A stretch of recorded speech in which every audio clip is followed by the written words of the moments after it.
Right. Hello, friends. Welcome back. So, uh, so this is another most awaited video from PKSO classes. So this will be international case study 2. First of all, thank you so much, guys, for the tremendous response in the form of messages and so many things for the first case study that I've uploaded in my YouTube channel as well as for my classes as well. Now, this is going to be the second international case study. So, first of all, before I continue with this session, please understand that the purpose of this international case study is only to give you a little bit more practice. And also, I personally feel that don't look at these case studies as something like the same question will come into the exam. It might come because in the previous examination it has come, but the ultimate purpose of these case studies is this will help you understand the concepts better. It will totally give you a different perspective. So that's the beauty of these case studies. That's the way I've selected the case studies. So by learning these international case studies, we will have a better understanding of the concepts which we have already learned from our ICA study material. Or if you are doing cost management, that ICA, both are ICAs, right? So CW study material, whatever it is. So that is the biggest purpose of going through these international case studies. And I personally find them really wonderful.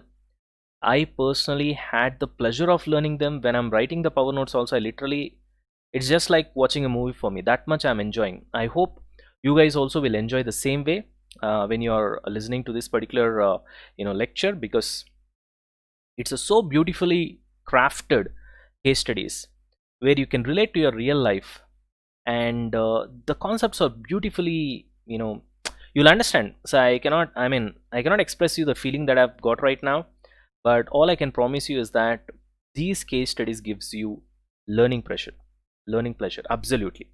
So that's all I can say. Right, anyway, guys, so now without wasting any further time, let's get on with the case study. Okay, now the second case study that we're gonna go, the international case study, is Mega Snack. Okay, so let's go with that. Mega Snack cooperates an extensive chain of fast food outlets in a number of countries. Most outlets are owned and managed by the company, but some are operated under a franchising agreement. The company's strategy is based on conformity, providing a range of standard products at a standard price. Let's make it a bit more visible. Okay. So the company's strategy is based on conformity, providing a range of just a second, guys, sorry for the interruption.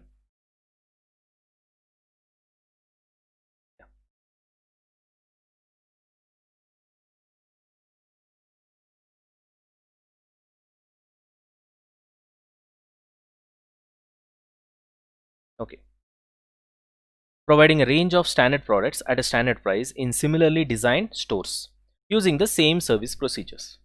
This means that customers visiting a Mega Snack outlet in any country will know what service, what eating environment, and what products to expect, and depending upon currency rates, how much they will have to pay for their food.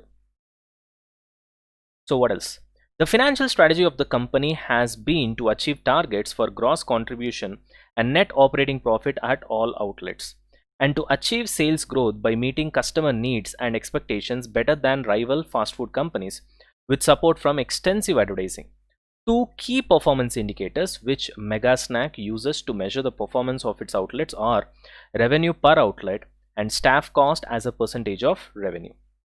The senior operations management team at head office have become concerned recently by a number of reported incidents in some local outlets have been deviating from the company's strategy in order to meet target for sales growth or profit margins.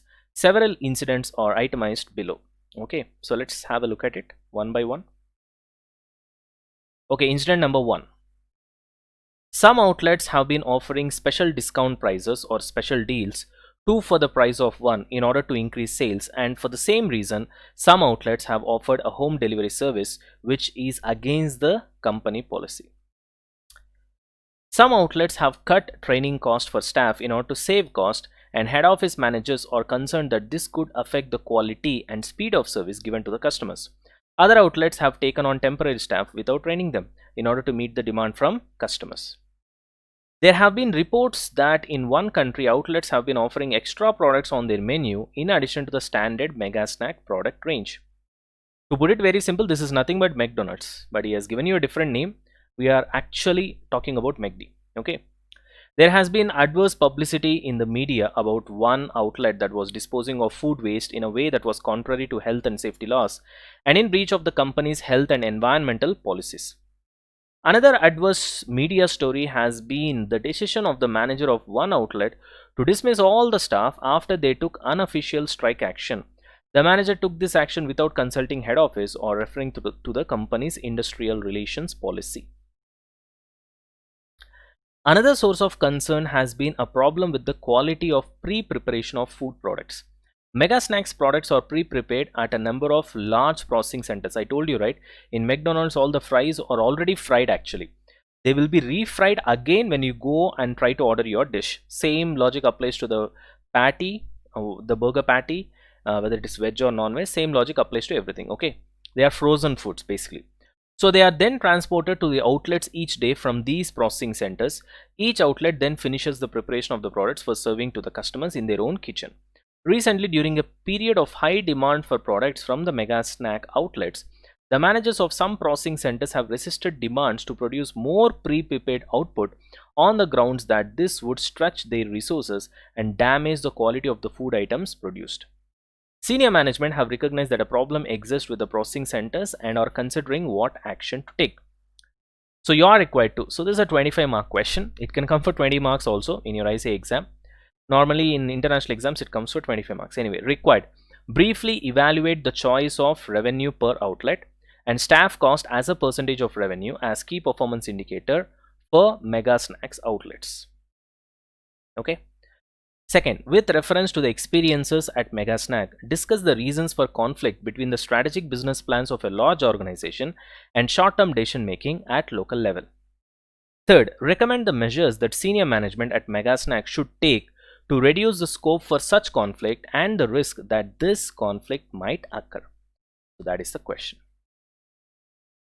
So I'll give you at least 5 minutes to read the question at least 3 times, because without reading the question, even if I go with the solution, you'll not be able to understand anything. So I'll have the stopwatch with me. I want you guys to read the question. Okay. And then we'll start with the answer. Right, guys. You got 5 minutes. Read the question 3 times and then we'll go with the solution.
Done with the reading, guys?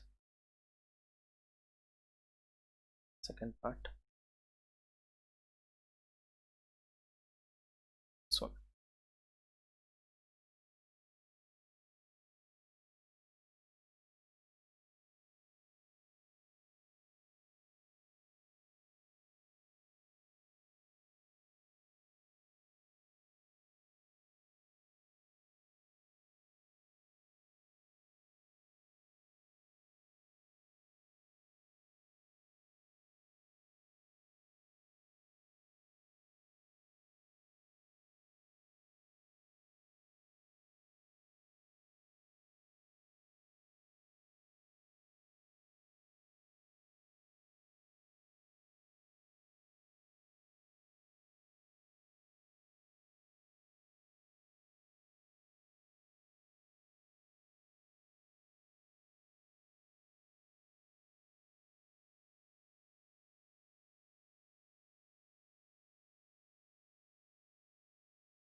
Right, guys, last part of the question.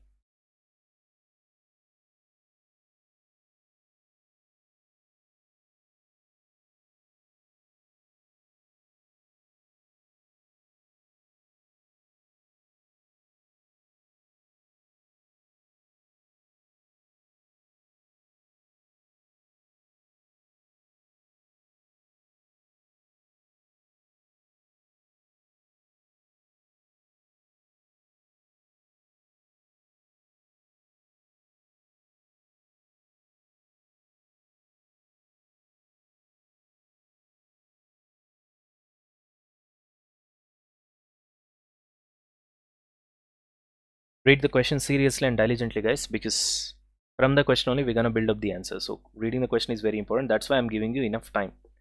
This is not a time for you to relax. Okay.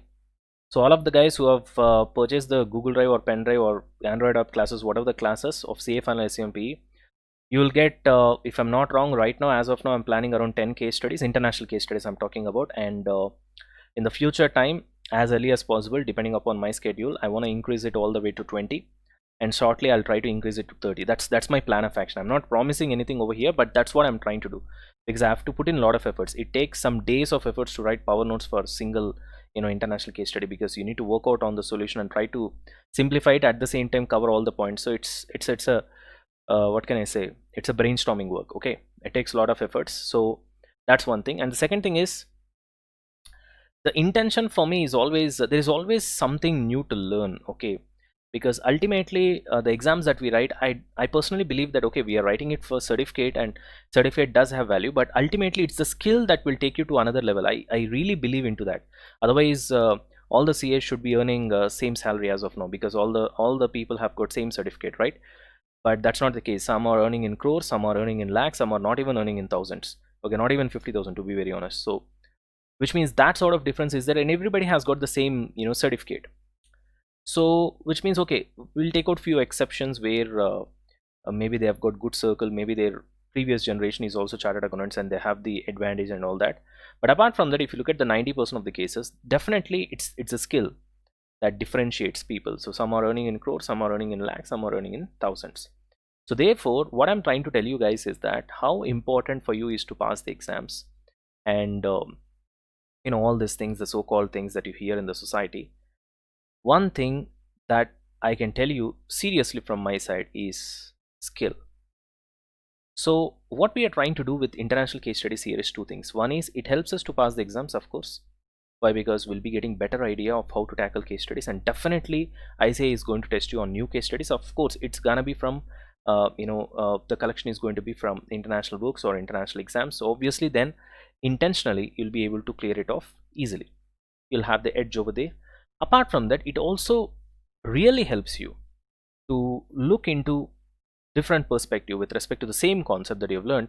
And tomorrow when you're working in a service sector or in a manufacturing sector, definitely your skill will be on together a different level, and you'll definitely, I can say, your hierarchy rise, okay, the kind of promotions and the stuff will be much faster. If I'm not, I can even say that it will be 2 to 3 times faster than the others who have just passed the exams without any skill. So that makes a lot of difference.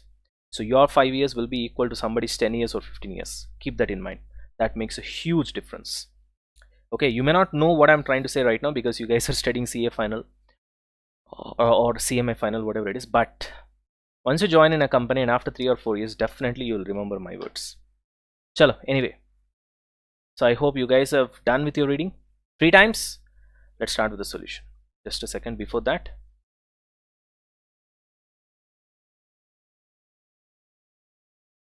Right friends, so now we have come to the power notes. Okay, before we get to that, let's have a look into the first part of the question. Briefly evaluate the choice of revenue per outlet and staff cost as a percentage of revenue as key performance indicators, that is KPIs, for Mega Snacks outlets.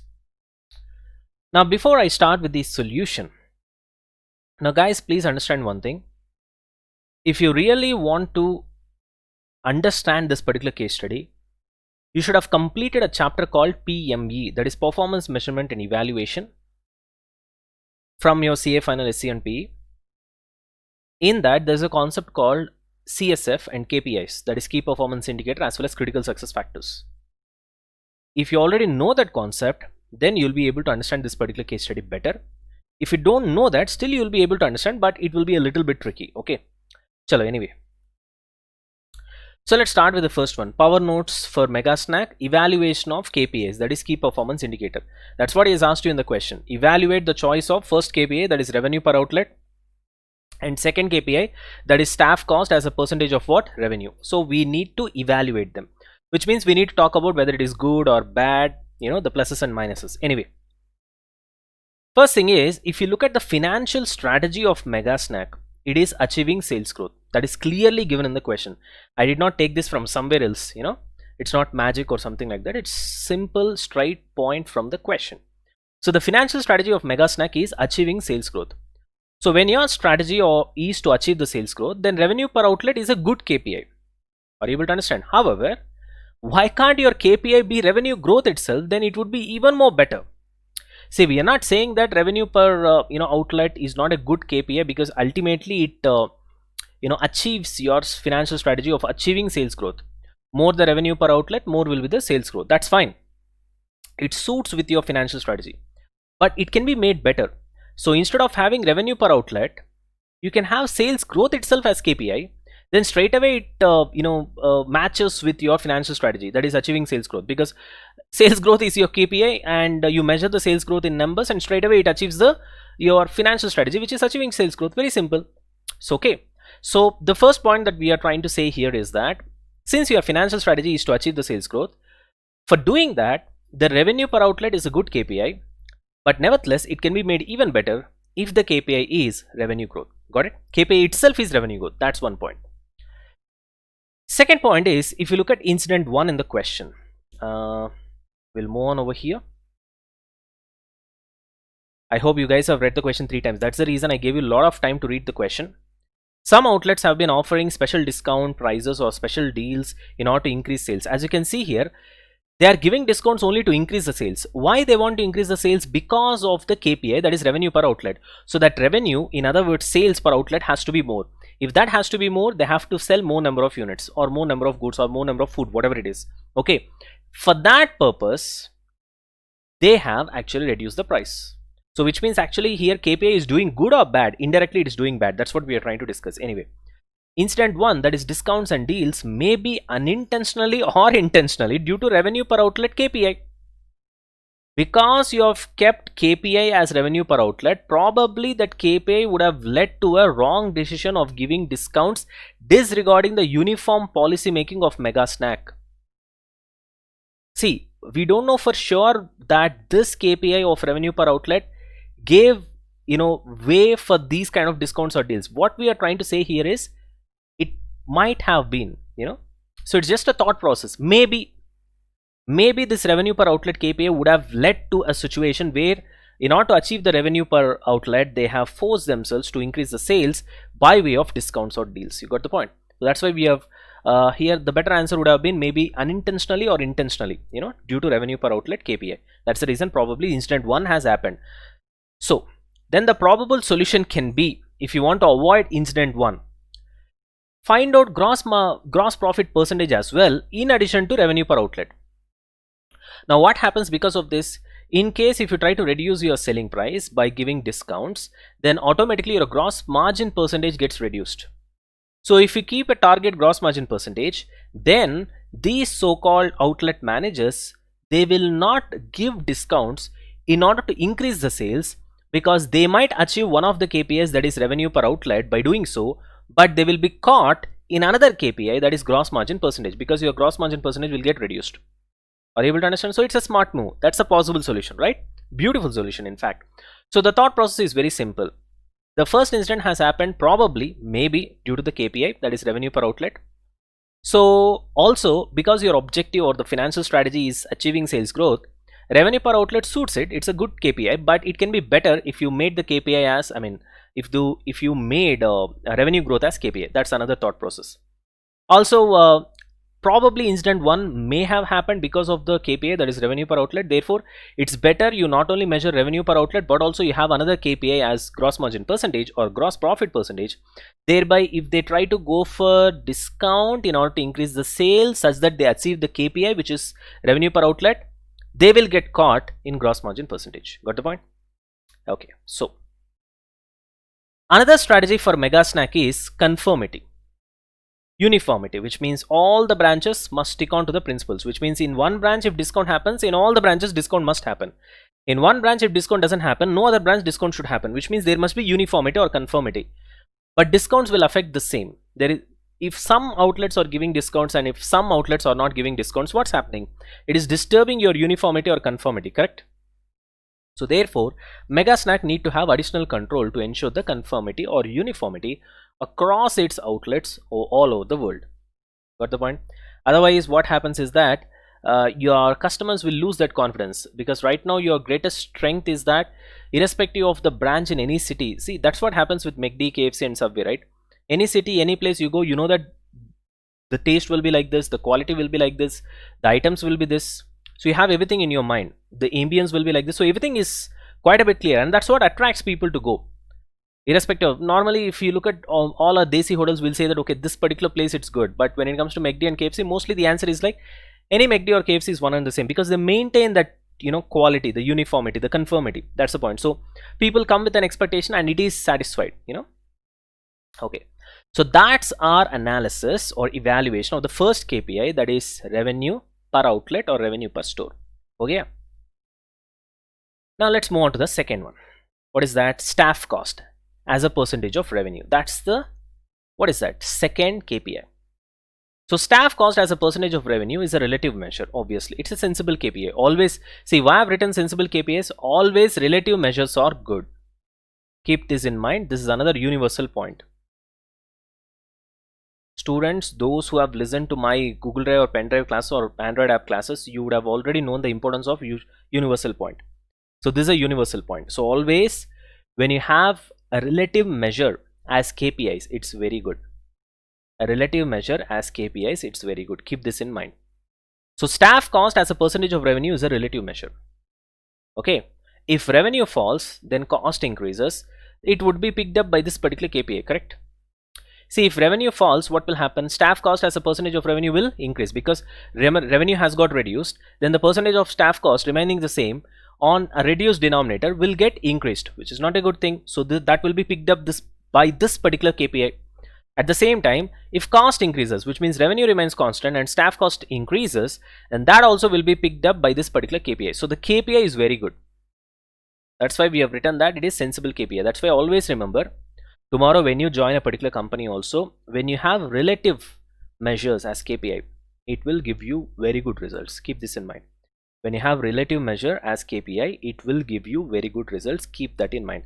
I hope some of you are able to understand what is the importance of this relative measure, why I'm stressing on it so much. Now, incident 2. Let's try to see what is incident 2. Some outlets have cut training cost for staff in order to save cost, and head office managers are concerned that this could affect the quality of food and speed of service given to the customer.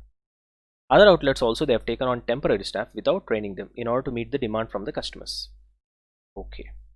Now this incident too, where you have cut short the training for the customers, or you have taken untrained employees. Sorry, you have cut short the training for employees, or you have taken untrained temporary employees.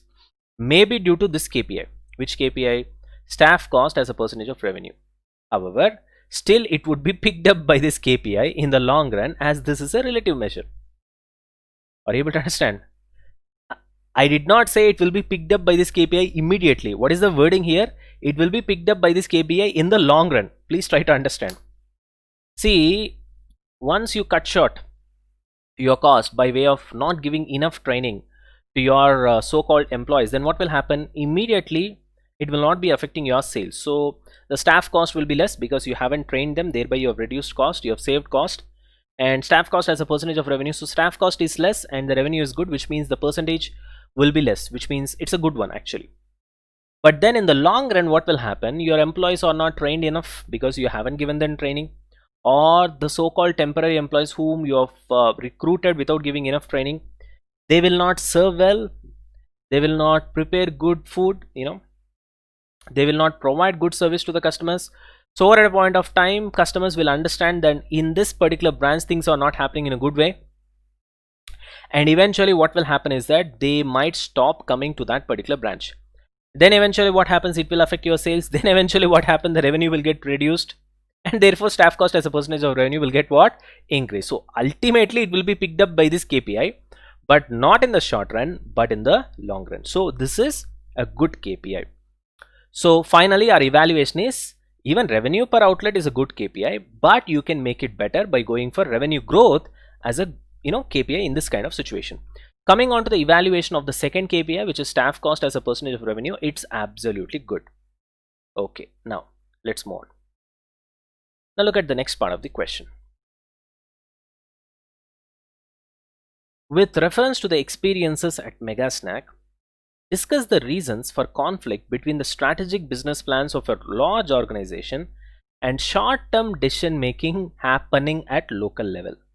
We need to discuss why there is a conflict that is happening between the overall strategical plans of the Megasnack organization as a whole versus the so-called stupid decisions that is being, we cannot say it is stupid decisions, it is we can say a desperate decisions being taken by the local level branch managers. Anyway, let's try to get into that. Okay, what is the concept that we are going to discuss right now? Conflict of interest between whom and whom? Strategic business plans for long term by the organization versus short term decision making at the local level. Okay, so what is the main reason for this is what we are going to analyze. See, all this so-called rules and regulations and stuff of the so-called big corporations are decided by the senior management. They are decided by what? Senior management, and will be delegated to the local management. This is the first problem. So what are these so-called plans? Strategic business plans, that is nothing but SBP, strategic business plans. They are usually long-term in nature. They are not short-term. Please try to understand. This is a major reason for conflict. They are usually long-term in nature.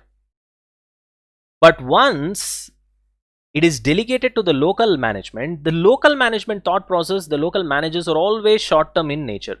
That's why they take short-term decisions. And it's not the mistake of local managers as well. It is a mistake of the management itself. Why? Because they give local managers short-term performance targets. Within 3 months, this much sales should be achieved, so that you will get so much of discount. Within next 1 month, so much of cost should get reduced, so that you will get so much of discount. Within another 2 months, so much of revenue turnover should be achieved, so that you will get so much of discounts. You get all this pressure from where? From the senior level management. And now what these local management, they only try to achieve it for their own selfishness, so that they get bonus. Either it is bonus or pressure by the head office. Are you able to understand? So the head office sees the organization in a bigger perspective, in a broader view, what's gonna be next 2 years or 3 years, something like that. Local managers will have a narrow view. They'll just see for another 3 months. They'll not have the vision of the higher level management. That's natural. You can't ask them to have. They'll be looking at next 3 months or next 2 months or next 1 month. That's it. Unlike head office or the organization as a whole, who will be looking at next 2 years or 3 years. Got the point? So Now, so reaction to the local environment, for example, like the competitors offering discounts will force the local managers to offer the same discount irrespective of the head office policy. And they are right in their own perspective. You cannot say that they are wrong, because they want to protect their business, they want to protect their interest, because their interest is there in that particular business, although they are the franchisee owners of the so-called the biggest brand in the world with respect to fast food business, but still they have to protect their own business. So when a competitor goes on offering discounts, that will force them also to offer discounts. There's nothing wrong in doing that. So that's why the policy has to be better. It has to be better communicated to the local managers, because it's a natural human tendency here. You got it? So short-term focus and local focus. Short-term focus is cutting cost and giving discounts. By how do you cut cost? It has been given in the question, by not giving enough training to the staff. So anyway, so basically the problem with this so-called long-term strategic performance targets and short-term budgets are not consistent with each other. For example, if long-term strategic plan is to have growth in business, it would be inconsistent not to expect some cost to increase. Correct? So this is the problem. So on one side, your strategic business plan for next 2 years or next 1 year will be to have so much of growth in business.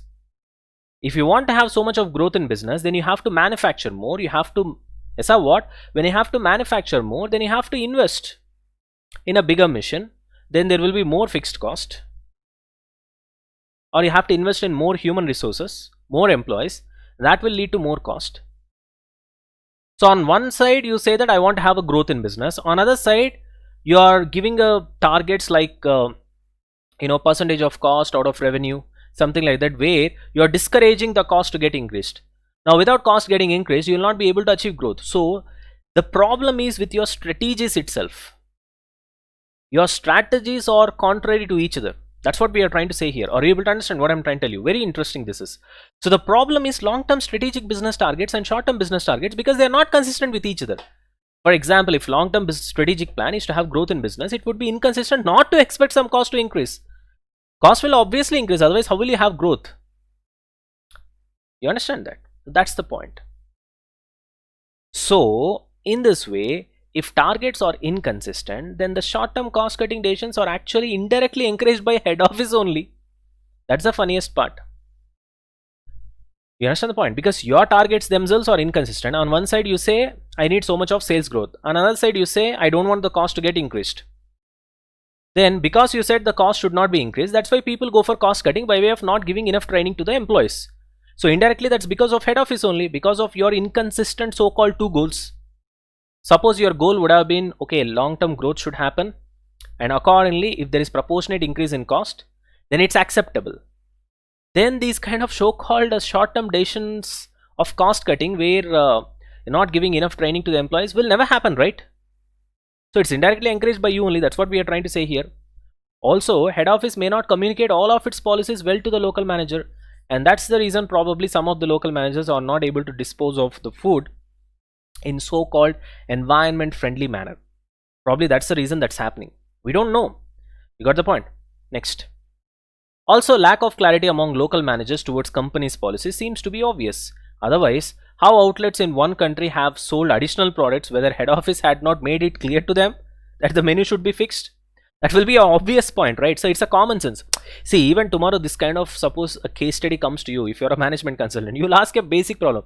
Arey yaar, aap to bada company hai. It's a very big company, and obviously you say that conformity is the major principle for yours as a business, which means you want all your so-called branches in different countries, all your outlets to have same pricing or same products, same kind of the interior design stuff, etc. In that case, it's pretty obvious that a guy who is taking franchisee of yours, you would have communicated the same, saying that this is our menu and this is what you have to keep. You cannot have additional products. So it really seems to be strange. We don't know. If the head office would have communicated really well, then probably I don't think the local so-called manager would dare to add some additional products, because he also wants to protect his own selfishness. So if company or the head office would have made their point clear, saying that if you go for any sort of additional products apart from what is there in the menu, then probably we'll cut off the agreement or something like that, he would not have gone for it. So the very fact of the so-called local managers going for additional products shows lack of clarity among local managers among the towards the policies of the head office. Are you able to understand? That's what we have told here. Lack of clarity among local managers towards companies' policies seems to be very obvious, because otherwise how outlets in one country can sold what additional products? The head office should have made it clear the moment when the agreement is being done that the menu is obviously fixed. Got it? Simple. So what is the final summary over here? Very simple. Generally, these so-called policies are decided by the senior management. It is delegated to the local management. The problem is with the policies of senior management itself, because they are inconsistent with each other. On one side, the best example is, on one side you expect sales growth to happen, on other side you don't want cost to increase. Normally, when sales growth are expected to happen, when any growth is expected to happen, cost should increase, cost will increase, cost must increase. Are you able to understand? Proportionately, not too much. That's what. Are you able to understand? So your targets are inconsistent, which has been fixed by the top level management or the head office, and that's why the short-term decisions of cost cutting, like not training the employees, is being taken by the local managers. So indirectly it is encouraged by head office only. And you have to clearly communicate your so-called rules, regulations, policies to the local managers. Otherwise, this so-called disposal of food harming the environment won't happen, and so-called manager, what do you call, removing all the employees from job just because they've gone for strike will not happen, and the so-called local managers having additional products in their menu also will not happen. Got it? Fantastic. Now let's move on to the last part. So what is the last part of the question? Recommend the measures that senior management at Mega Snack should take to reduce the scope for such conflict and risk that might occur in future. Very simple. The first step they have to take is remove the inconsistency between your own targets. Anyway, chalo. Okay, the first one is problem recognition. Recognize that the problem exists and analyze it. First one, obvious. It's a basic common sense question. Second one is strategy review. So whatever the strategy that you have, that's nothing but the targets, review them, and all the inconsistency, if at all they have, you try to eliminate them. So current strategy of standard product and service implies no flexibility and innovation, correct? So local decision making by managers may have been proposed due to this. Okay, so try to keep it a little bit more flexible. You allow the so-called local managers to give discount, provided if they are forced to do so because their competitor is giving discount. So give that little bit of flexibility, give them little bit of innovation, so that even the customers also will feel fresh whenever they try to innovate with an additional product. So that's one thing. Next, performance targets. Instead of rewarding local managers based on financial targets, you better go for a BSC, balanced scorecard. It could be a probable solution. Have some KPIs, key performance indicators also. If you have financial targets, means what will happen? See, let's look at the same example. I'll tell you the importance of this particular point. Right now, you're rewarding your local managers in this particular question, Mega Snacks, based on financial targets. That's why what they've done, financial targets means numbers.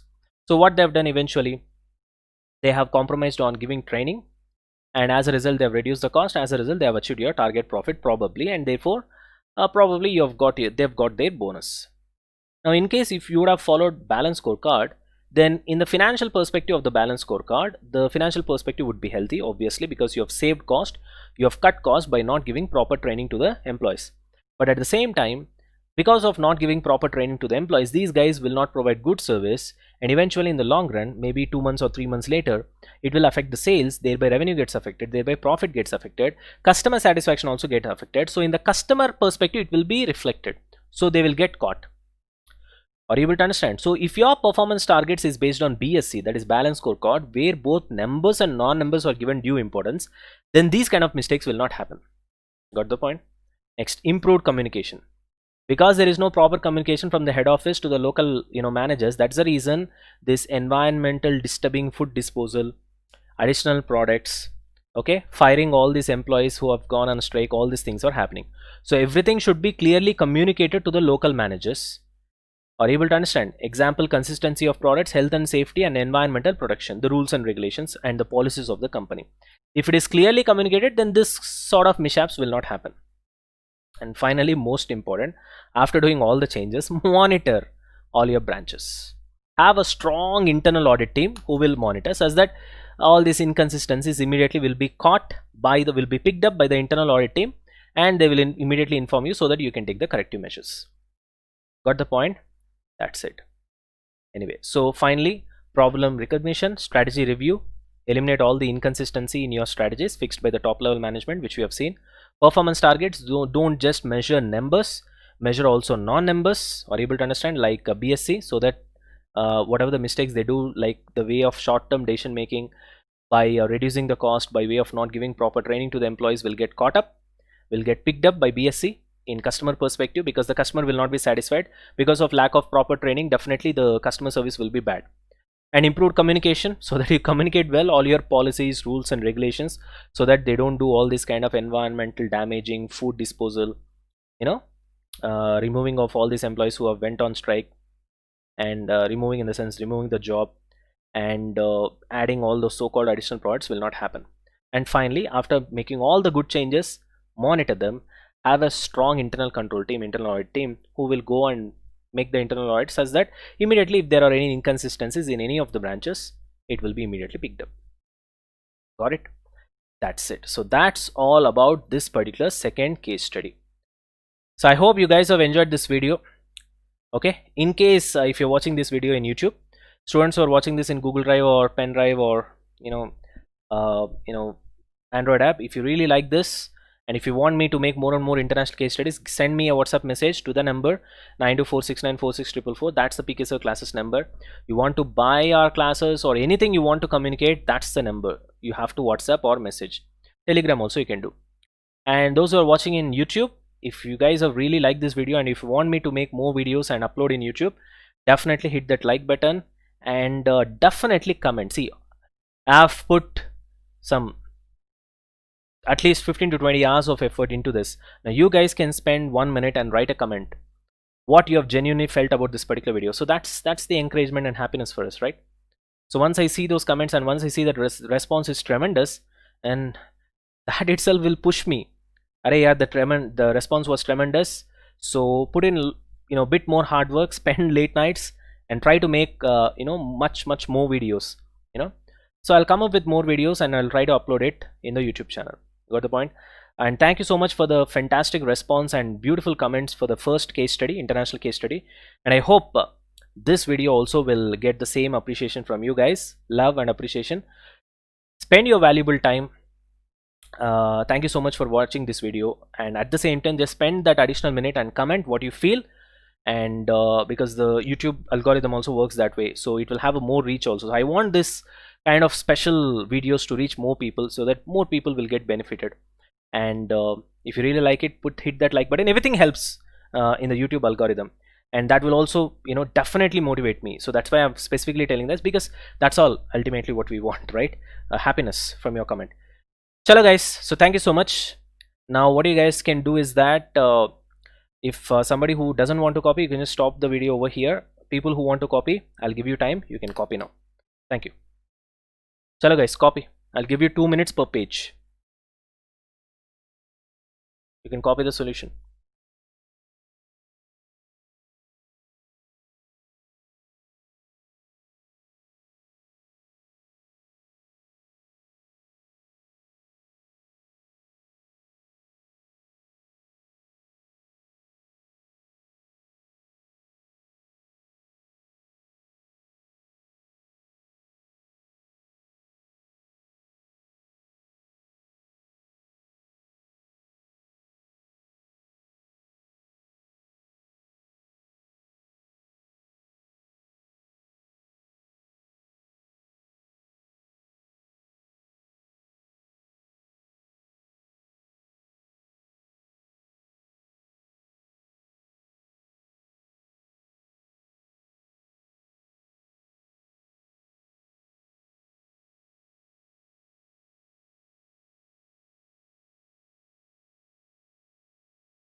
Right, guys. Next. Copy this.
Right, guys.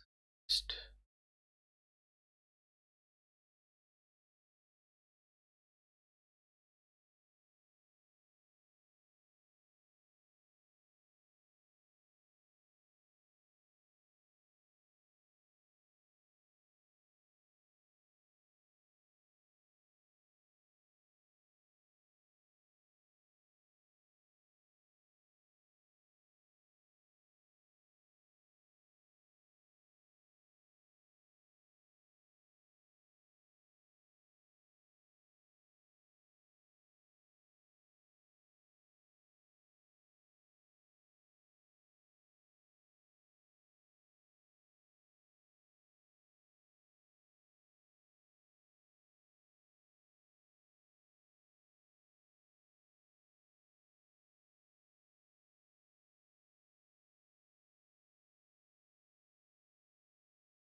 Done with the copying, guys.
Done with copying, guys?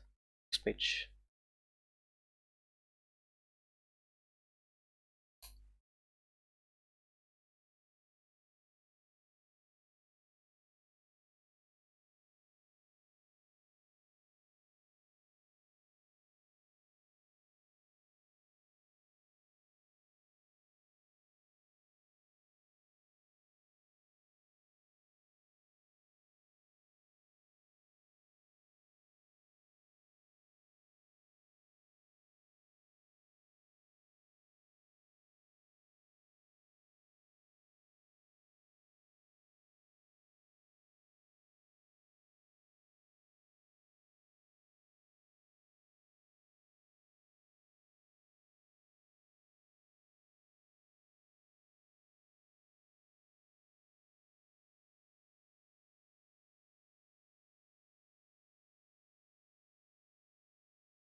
Copy it, guys. Next.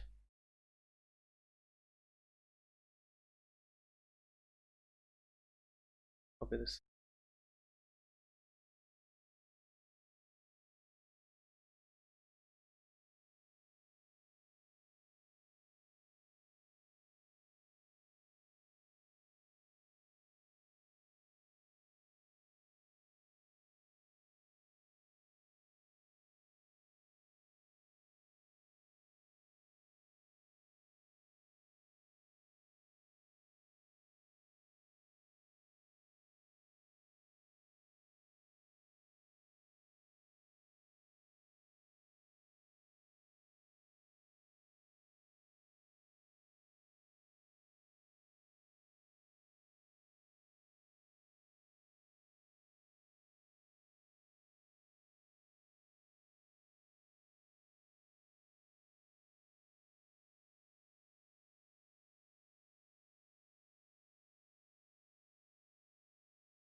next, guys.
Right, guys, next page.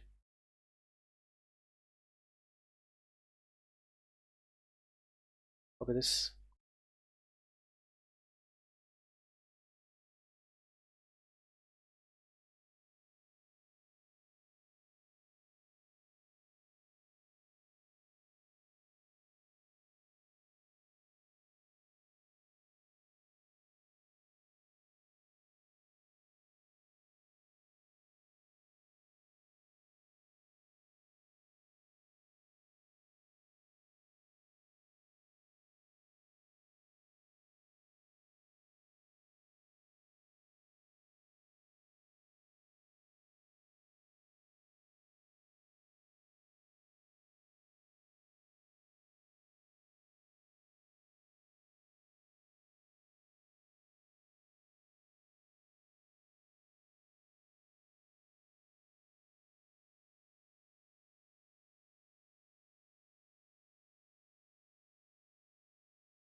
Next, guys.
Right, guys. Next to this one.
Right guys, I hope you are done with your copying. Chalo, let's finish off this session.